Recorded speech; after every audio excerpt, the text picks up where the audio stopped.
what is it about the Communist Party of China that's made it a unique government in the world? The Communist Party of China, the people in the leadership of China, they were in the streets, they were in the fields, they were working alongside the people to rebuild China. They knew that if they stayed close to the people, they would have the support of the people. If you ask people about their tomorrow, most people will say, I'm sure my tomorrow will be better than today. So this is very important for a society to move forward. People are optimistic, people are confident.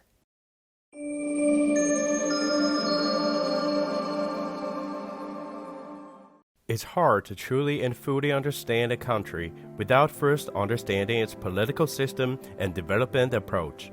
In this episode, we have Stephen Perry, chairman of Britain's 48 Group Club, the recipient of the China Reform Friendship Medal in 2018 for his outstanding contribution to improving China-UK ties.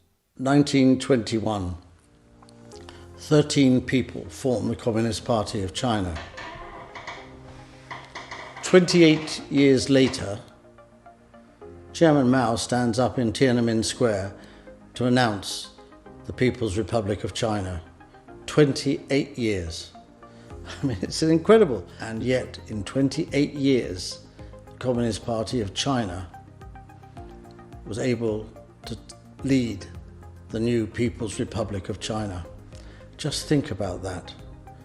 When the United States and others got involved in the Korean War, I don't think they had any idea of the determination of China, the Chinese people, and the Communist Party of China to transform from being the sick man of Asia to being a modern country.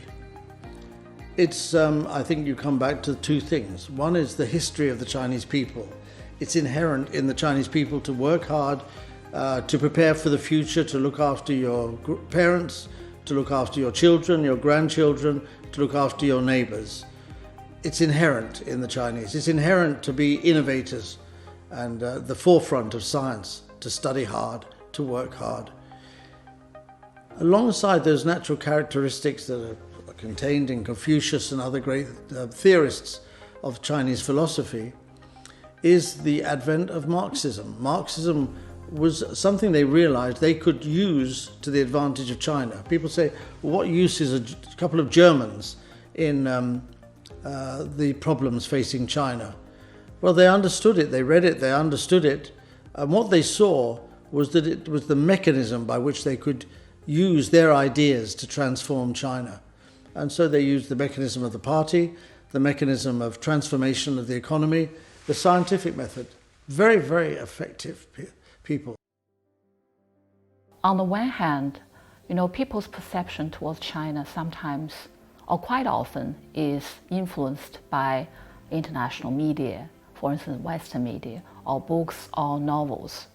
They often have a kind of very set narratives about China. On the other hand, in recent years, especially in the past 4 decades, China really has changed enormously. And quite often, people's perception towards China does not follow China's changes quite closely. Especially for instance, in some cases, some people even have a kind of Cold War mentality or zero-sum game. But people don't understand the Communist Party of China. They see it as a single-party state, and a single-party state must necessarily be authoritarian, dictatorial, and deny freedom of speech. But when you look at what they've achieved, you can't really apply those adjectives to it, can you? Because if they were like that, they would never have achieved the things they've achieved. They have 67% of the world's high-speed railway. We don't even have one yet. So, when you look at it, America has none, virtually. It's an incredibly successful system. Deng Xiaoping said it. It's not a question of what kind of cat it is. He said, it doesn't matter whether the cat's black or white. What matters is it catches mice, if that's what you have your cat for. And that is it with China. China's not ideological about the means by which they will advance their economy and their society. They're very practical. With the raging COVID-19 pandemic dragging an increasing number of people across the world into poverty, China's poverty alleviation efforts are offering hope. China has eradicated extreme poverty completely, creating a milestone in the history of the Chinese nation and the history of humankind. The single largest class in China 40 years ago were peasants.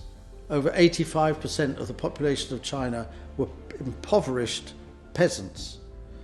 Today that's down to about 25%, and they're not impoverished anymore. Poverty has been eliminated. The population of the middle class in China is 400 million, which is a third of the population from nowhere. The population of the middle class in China within 10 years will be over 600, 700 million. It is already the largest class in China. It will be the largest class in China. Socialism in China means the poor getting wealthy. It doesn't mean the rich getting poor. When people talk about socialism, quite often they have a kind of sense of ideology. And they say, well, you make the rich people poorer, and then maybe poor people, just as Perry has said, the poor people a little bit more than being poor. But for China's socialism, I think it's quite different. For instance, it's a kind of system that helps to improve the livelihood of all people. Of course, one very important thing is you have to make the poor people to get rich or to live a good life. But at the same time, you also make, for instance, middle class people or even rich people richer, or they also move up forward. But during this process, the government can use its own governance mechanism to balance. So when they're trying to work out how to deal with anything, it's probably being worked on. If it's not being worked on, then the leaders will ask people to work on it. A group will form from different strata of society and across society as well. And their job is to work out what it is that they're trying to deal with, what it is that's the problem, what are the potential solutions, and then test them. Everything is tested before it's put into operation. And when it's put into operation, it's tested and tested again, and people are looking at it the whole time to decide if it works or doesn't work and what to do about it. This constant preparedness to test and advance is why China is so successful. For instance, China's poverty alleviation. So it's guided by the government. We know that, for instance, one rich province one rich province helps the other, poor province, maybe city to city or county to county, and the government even send, special personnel to go to the power-stricken areas to help the local people to improve their living standard. So through this process, very poor people can really get the help or necessary help for them to get out of poverty. So I think this is a very important aspect for China's socialism.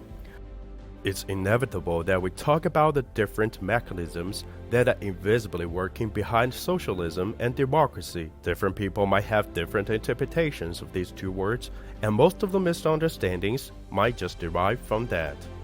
And there are 92 million members of the Communist Party of China, and all of them had to apply and go through a process to get admitted into the party. They're all very dedicated people. They have to prove that they're dedicated to the people, that they're dedicated to the needs of the people of China. And regarding democracy and the political system, I think Perry is right, because when we mention democracy, there's a kind of stereotype thinking. People might say China is not a democratic country, so on and so forth, such label. Regarding democracy, I think what Perry said is quite right. Different countries have different national conditions, different system.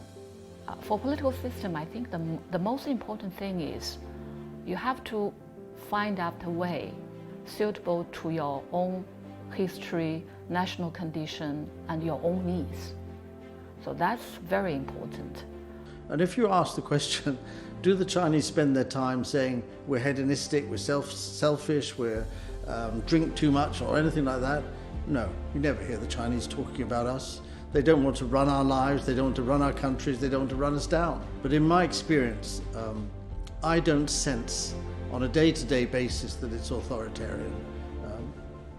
That's just my experience of what I've seen. There are different aspects to the way China operates its democracy. It's different from ours. For instance, in the past, especially after 1911, after Xinhai Revolution, led by Dr. Sun Yat-sen, which overthrew the autocratic monarchy, China has also learned from Western countries or from other countries to try different systems, such as constitutional monarchy, parliamentarism, presidential government, so on and so forth. However, none of them succeeded. If we review that part of history, that's a very chaotic period for China. But finally, China figures out a way to develop itself, especially after 1978, when China began to reform and opening up. We can see China has embarked on a very new way to develop itself, to transform itself. Now it seems that the gap between China and the rest of the country is becoming narrower and narrower. They have long-term visions, medium-term visions, and they have short-term plans. And it's all building towards a concept of what China should be into the next century. We have a problem with 6-month plans. We have a problem with 1-year plans. We don't do 3-year plans or 5-year plans. They build in advance of need. They anticipate it and they deal with it in advance. That's what happens when you have a 92 million people Communist Party of China. The people from the top, the people from the middle, and the people from the lower levels are constantly checking whether they are building a China fit for the 22nd century. That's how far ahead they're looking. They're doing that thinking all along. That's the scientific method. That's what they took from Marxism. So this is the very important reason for people to think that this political system is suitable to China. So the connotation or the meaning of democracy and the ways for different countries to practice it is also different. Perry has mentioned democracy in the West is more about voting for parties. But I think in China, democracy means that we hear the opinion from all the people, and then we figure out a very appropriate plan or opinion to reflect the needs of all the people.